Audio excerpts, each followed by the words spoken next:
بعدين انفجار في مدينة نصر، وبعدين لقيت قناة العربية انفجارات عدة في مدينة نصر ووسط القاهرة، وبعدين لقيت الخزيرة دخلت على الخط على طول كده نقلا عن التلفزيون المصري. ويعني حسيت كده ان الدنيا كانت هيصة الساعة 3 الفجر.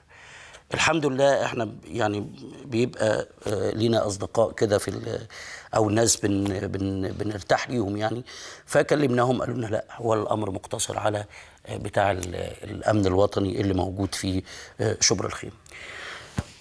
لكن الاهم الحاله اللي موجود عليها الناس، الاهم الاحترام اللي موجود عند الناس بشأن الإجراءات اللي هتتخذ من جانب الدولة في هذا الإطار. يمكن يكون لنا بعض العتب المحبين يعني على بعض الإجراءات اللي المفروض تتخذ في هذا الإطار، لأن أنا واحد ما بكون جاي من القرية من عندي، بكون جاي على طريق بنها، جاي على أليوب، جاي على القاهرة،